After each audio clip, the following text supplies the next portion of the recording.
Episode 30 of the Sunday Stoic. Thank you for joining me. I made it to 30 episodes. I didn't think I'd do that. Well, here we are. This episode will be a bit different for a couple of reasons. One, I'm on break. I'm not at work. I don't have to be at work for 2 days. I have 2 days off, and of course that means I caught a bit of a cold because that's how nature works. The gifts of chance, right? The gifts of fortune. But I'm at home. I'm on break.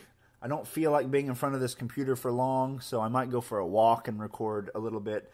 But instead of doing 3 readings, I'm going to do a summary of one of my favorite readings so far from Seneca. But before we do that, I want to thank Mary and Jedediah for your generous donations to the show. Thank you very much. I don't ask for money that often, but it does cost money to put the show online, and they really stepped up to the plate. Thank you very much. And thank you for everyone who's written into the show. You can send an email at sundaystoic@gmail.com. And I also have a Facebook page where you can like it, and I'll post links to videos there, and any other thing I find interesting I'll post on there. I also have a Facebook group where like 3 people are members. It's not exactly a huge group right now, but if anyone wants to join and just create a community around the show, I'm not going to push it real hard. If it doesn't happen, that's fine. If it does, cool. But those are all available out there. I do have the podcast available on iTunes and Stitcher and iHeartRadio and also on YouTube. And you can check it out on all those platforms.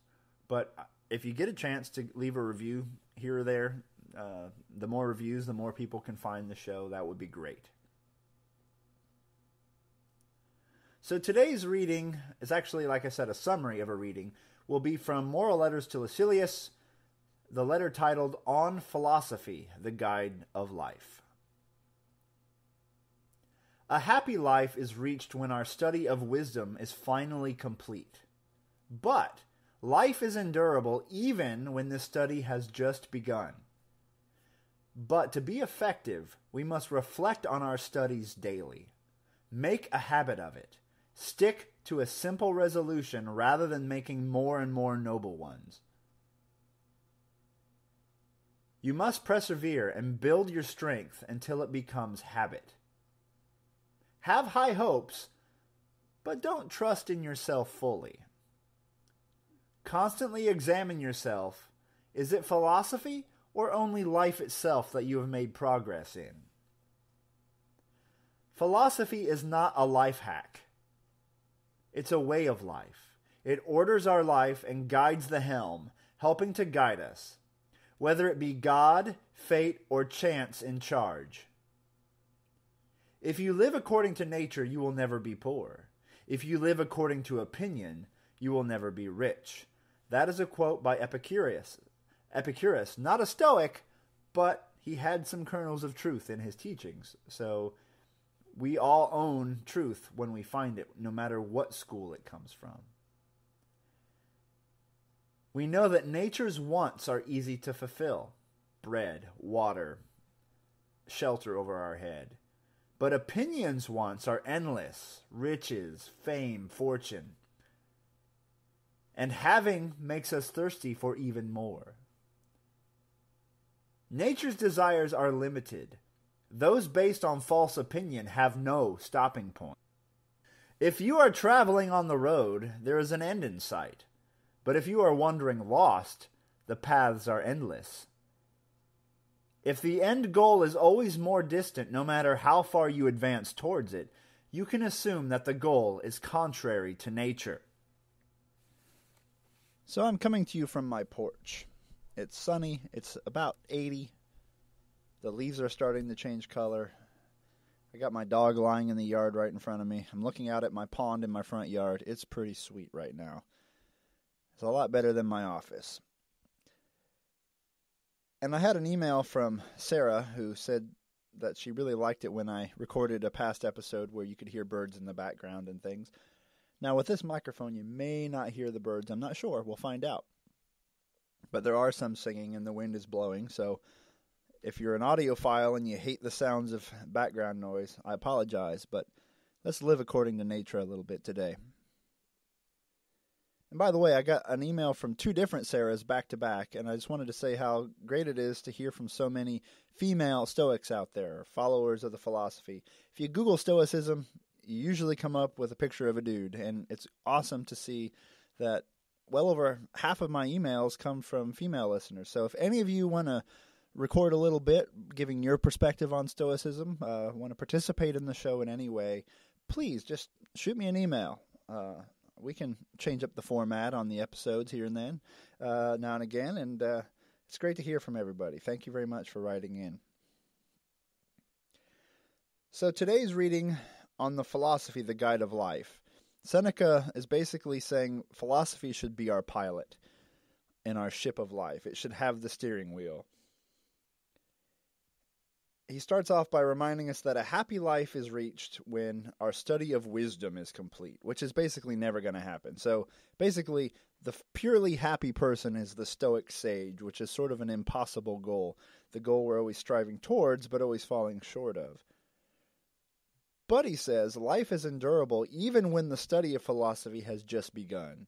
When you can finally prioritize things and you know what's important and what to leave behind, life becomes much easier. You don't have to carry the world on your shoulders. You just have to carry the things that you're supposed to carry, the things that we can control. But he says, to be effective in your study of philosophy, we have to reflect on it every single day. So being a Stoic is not a life hack. It's not something you do for one day and you go, okay, well, that works out. It's something that you make a part of yourself. And you have to make a habit of it. You have to stick to it. You have to keep doing it until it becomes part of you. He says, make a habit of it. Stick to a simple resolution rather than more and more noble ones.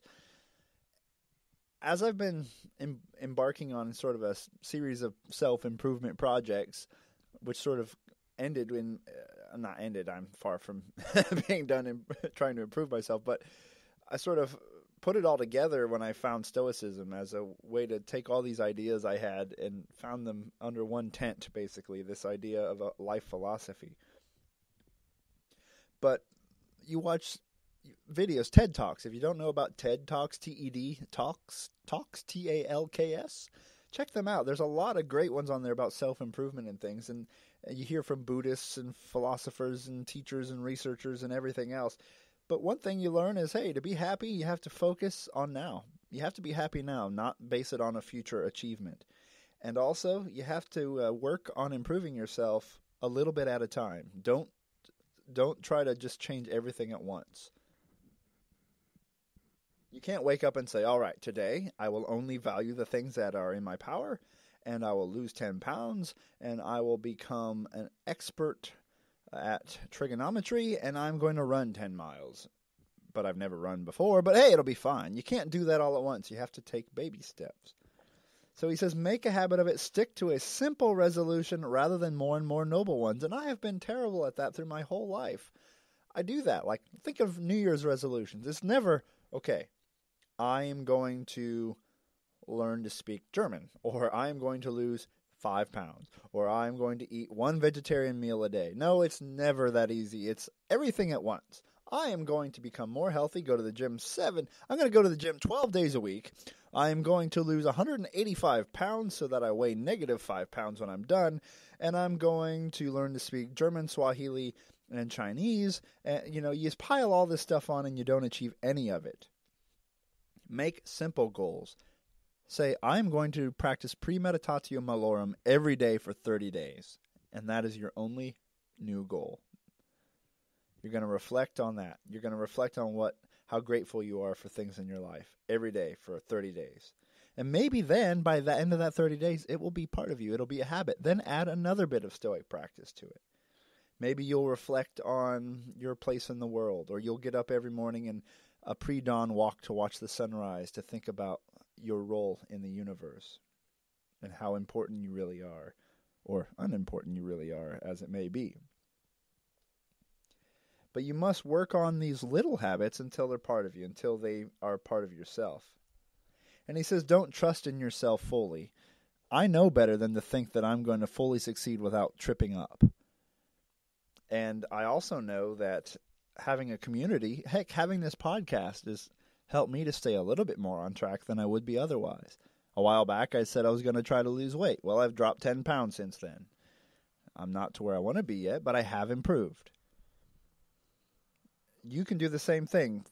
Join the Facebook group, or at least follow the page, but I also have that group, like I said.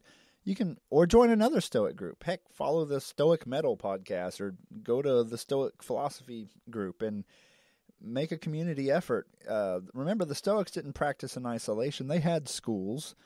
I mean, Stoicism has always been a bit of a you're your own person kind of a philosophy, right? We don't live in communes, but we do get together and talk and can hold each other accountable if we share what our goals are and what our aspirations are, and we can hold each other accountable if you choose to do that. You don't have to do it alone. Make a community of it.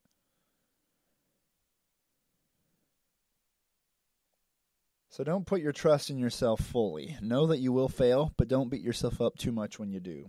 And sitting on my porch, I can see where I failed. I see some wilting plants in a pot over there.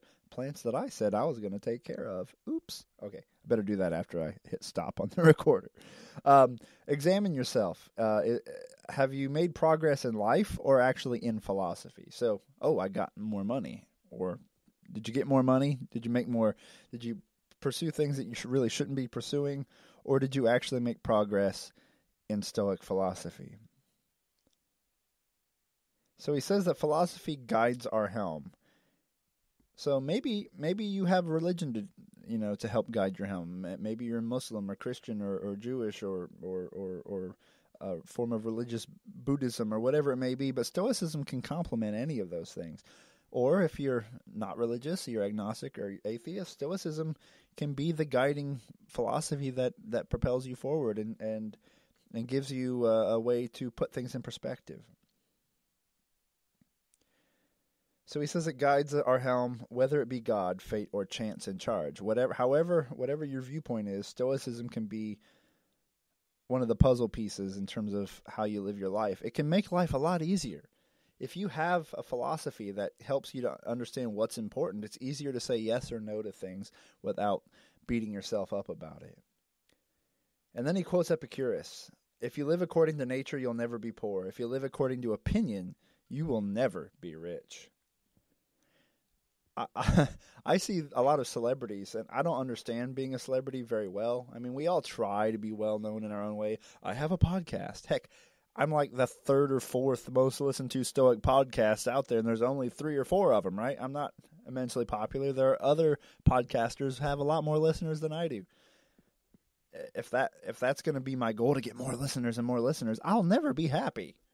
I'm doing this show for me, and I like it when you write in. It's a preferred indifferent when people like the show. But if I live according to opinion, I will never be rich. I will never be happy. If I'm a celebrity and all I want to do is become more and more famous, I'll never be happy. If I was a celebrity, I'd star in 2 movies, take my $20 million, and disappear. But you don't see very many actual celebrities doing that.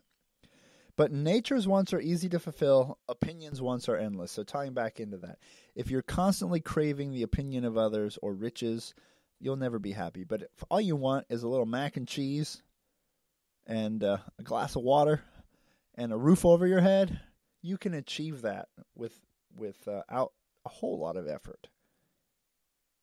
And sometimes we can't even achieve that and we need others for help, but that's fine. It's okay. You can be happy with what you have if happiness rests on your own choices, not on the opinions of others. So when you're on a road, if you're on a road that's symbolic, a symbolic road, living according to nature, there's an end point. I have a sandwich. I have a roof. I have friends. I'm happy. But if you're actually lost and you're traveling down random paths, there's no stopping point. That's kind of like where most of us are if we're living kind of a enlightened, hedonistic lifestyle, seeking pleasure after pleasure rather than living according to a philosophy. So it ends here by saying, once again, if you are traveling on a road and there is an end in sight, then you're living according to a philosophy. But if you're lost, the paths are limitless. Check out the George Harrison song, if you don't know where you're going, any road will take you there. It's the same idea. If the end goal is always more distant, no matter how far you advance towards it, you can assume that the goal is contrary to nature. So the theme of this episode, and the theme of all of our episodes, is this Stoic idea of living according to nature. There are things in your power and there are things outside your power. Trying to control the things outside your power is foolish and will only lead to unhappiness. Focus on the things that are in your power. Building your character, being a good person, pursuing things that are truly worthwhile pursuing. But if you're pursuing that bigger house to impress your friends, if you're trying to get a raise all the time, or you won't be happy until you have that brand new car or whatever it is, heck, once you have that car, the happiness will be fleeting and you'll soon wish you had another new car, or that car will get old and you'll want another one and another one and another one. So what can we do to start living up to this? What am I doing? Well, I'm doing the Stoic Week program that started this week. And one of the key things that it gets you to do, and something you should consider doing, is you think about what is important to you. Don't even worry about Stoicism. Just think about you right now. What goals and what things in a person's life make a person happy? And then think about what things are you doing right now? And how does your ideal happy person align with the life you live now? What things do you do now that you probably shouldn't be doing? What things should you be doing that would probably lead you to be happier? What are those things that make you happy that you never have time for? And what is the crap that you're doing that's eating all that time that's not making you happy? Should you get, what can you cut out of your life? Cut out the crap if you can, and bring in more of the things that make you happy. And we're not talking about pure pleasure here, like Dr. Irvin talked about on the interview a few episodes back. We're talking about delight, things that lift you up, not things that make you crave more and more. So I'm going to start reflecting on that more often. How am I living up to my ideals? And I'm going to start trying to implement premeditatio malorum all the time. Think about what it would be like to lose the things in my life. And then I will appreciate having them more, because it's true. You gain the thing you've wanted, and then you kind of forget about how much you wanted it, and you take it for granted, and you want something else. But if you reflect on what would it feel like if that thing was taken from you, or it burned up in a fire, or a loved one passed away, if you reflect on that a little bit, it'll give you that desire to, hey, maybe I should call Grandma. Maybe I should enjoy the old crappy car I have, because it's gotten me a lot of cool places, right? Maybe I should be happy with the house I have. Maybe I should sweep up the floor and not let it get so cluttered, and take care of what I have rather than wishing I had something bigger and better. Maybe I should take a lot of my extra stuff and take it to the Salvation Army or some other charity and give it to someone in need. So let's work on being good people, because we all slip up. I slip up all the time. I get mad. I can be rude, especially to the ones I love. I'm better at being nice to people I don't know than the people I love, because it's easier to let your inner jerk come out, and I do not like that about myself. So I want to be a happier person. I want to be a better person. I want to be guided by philosophy rather than battered around by a whim of steel, as someone I know put it. A whim of steel, just, oh, I want this, now I want this, now I want that, now I need this. That's no way to live. That's no way to be happy. So let's be stoic. Seize the day. Enjoy what you got. Love the ones you're with. Email the show. Have a great week. And carpe diem.